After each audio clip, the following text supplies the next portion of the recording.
Saat ini, produsen mobil hampir sudah menyediakan keseluruhan jenis mobil yang ada. Misalnya Toyota, sudah menyediakan dari mobil termurah sampai termahal di berbagai kelas. Kemudian Honda pun juga sama, begitupun produsen-produsen lainnya. Ketika kita lagi ngomongin mobil kelas menengah atau 300 jutaan ke atas, mobil-mobil tersebut terasa cukup. Cukup dari segi hiburan, kenyamanan, dan spesifikasi mesin. Dan ketika kita berbicara mobil high-end, tentu aja semua terasa lebih dari cukup lagi. Namun di luar dari kelas mobil tersebut, ada satu kelas yang semuanya jauh dari kata cukup. Dan ya, itu adalah kelas entry level. Kelas entry level adalah kelas yang benar-benar rendah banget dari sebuah produsen. Dan kalau lagi ngomongin entry level, biasanya ada satu hal yang melekat dengan kelas ini, yaitu miskin fitur. Pertanyaannya, kenapa kelas entry level miskin fitur? Sebelum lebih lanjut, apa itu sebenarnya mobil entry level? Jadi mobil entry level adalah mobil yang ditujukan untuk pembeli mobil pertama atau konsumen yang mencari kendaraan dengan harga yang terjangkau. Biasanya ini adalah mobil dengan harga paling rendah dari suatu merek, seperti Toyota dengan Agya-nya, Honda dengan Brio Satya-nya, Daihatsu dengan Ayla, Suzuki dengan Espresso, atau Renault dengan Kwid-nya.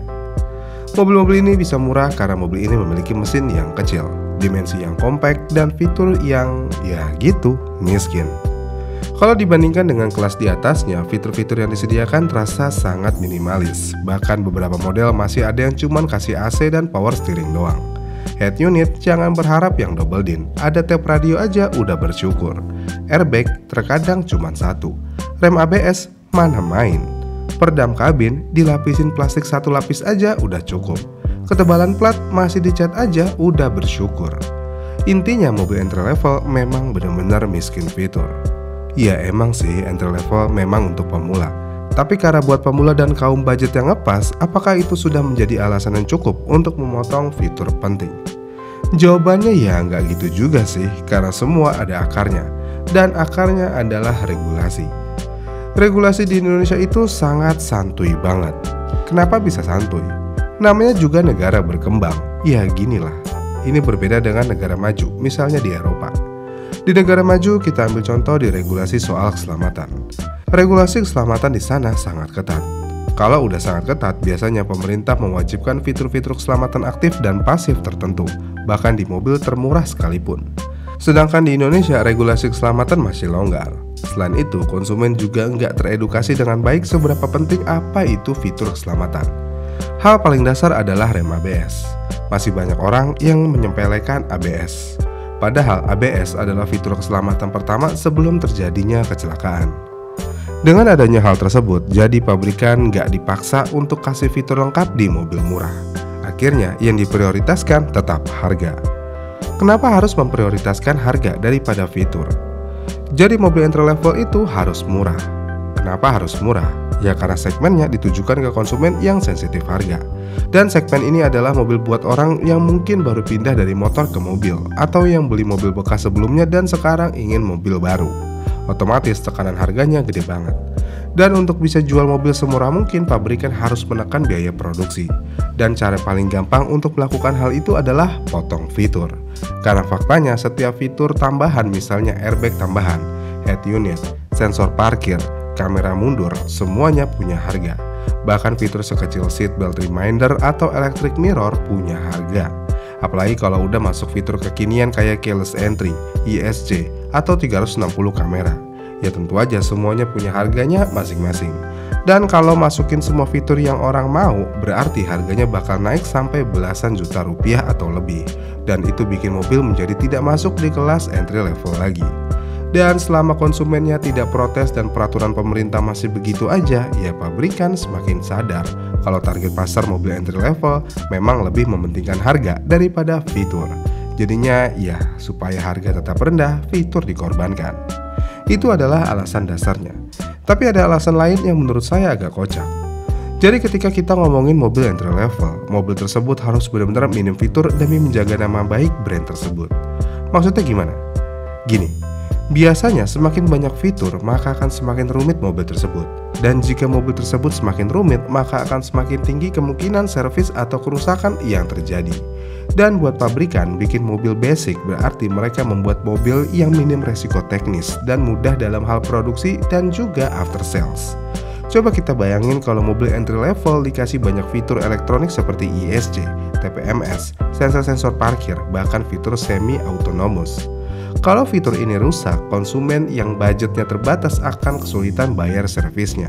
Dan ujung-ujungnya produsen yang disalahkan karena fiturnya dinilai gampang rusak.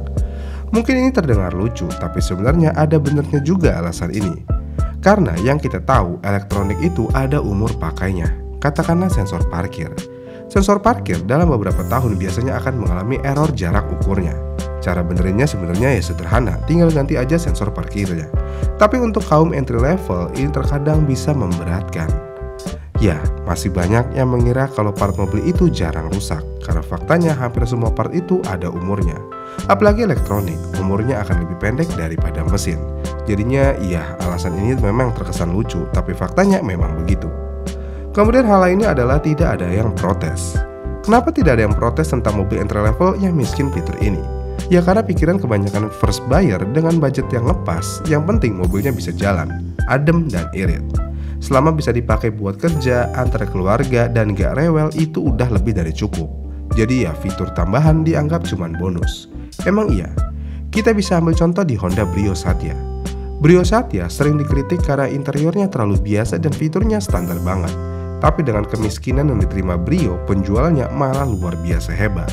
Kenapa? Ya karena konsumen merasa Honda punya image yang bagus, mesinnya yang bandel dan irit, fitur bisa nomor sekian.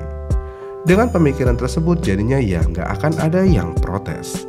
Tapi ada satu hal yang pasti dan ini sering banget terjadi. Mobil entry level tidak dibikin bagus agar tidak mengganggu mobil mid-range. Emang iya? Bayangin, kalau mobil entry level punya fitur yang setara dengan mobil mid-range, apa yang akan terjadi? Ya, orang-orang pengen belinya mobil entry level aja. Mobil mid-range-nya akan ditinggalkan. Emang ada yang begitu? Tentu aja ada. Kita bisa ambil contoh Toyota Calya dan Avanza. Harga Avanza terpaksa dinaikkan oleh Toyota tanpa upgrade yang signifikan demi membuat pasar yang terpisah dengan Calya. Dan nyatanya hal ini berhasil. Coba kalau Avanza harganya tidak naik, Calya harganya udah hampir 200 juta, yang berarti mepet dengan Avanza sebelumnya. Dan menariknya, Calya saat ini udah ABS, udah dual airbag, double blower dan lainnya untuk tipe tertingginya. Dan ini adalah fitur yang ada di Avanza. Jika Avanza tidak dinaikkan harganya, perbedaan yang ada antara Avanza dan Calya cuman di desainnya aja. Karena ya semua fiturnya hampir sama, finishingnya juga ya mirip-mirip sebenarnya. Dengan hal itu ya jadi jelas mobil entry level di Indonesia memang sengaja dibikin miskin fitur karena beberapa alasan. Namun apakah ini salah? Jawabannya ya antara salah dan tidak. Ya balik lagi sih, apa yang kalian bayar, apa yang kalian dapat. Lagi pula, mobil entry level miskin fitur emang sesuai dengan harga. Dan kita tidak bisa samakan dengan standarisasi negara maju juga. Karena jika dilihat dari pendapatan minimumnya aja udah jauh banget. Jadi ya jangan berharap mobil entry level akan kaya akan fitur. Mungkin ini adalah hal yang menyedihkan, tapi ini yang harus kita hadapi ketika kita ada di Indonesia. Negara hebat yang cuma bisa berkembang untuk saat ini. Karena percaya atau tidak, jika Indonesia sudah lebih baik daripada saat ini dan standar hidup masyarakat Indonesia naik secara merata, kemungkinan mobil entry level miskin fitur udah nggak ada lagi. Kita ambil contoh Jepang dengan Kei-Car-nya. Kei-Car masuk dalam kategori mobil entry level, tapi fiturnya tentu aja jauh lebih baik dari mobil entry level yang ada di Indonesia. Ya, ini semua tentang mindset dan taraf hidup di suatu negara. Gimana nih menurut kalian? Layak nggak sih mobil entry level ini dibeli? Komen di kolom komentar di bawah ya. Dan sampai jumpa di video selanjutnya.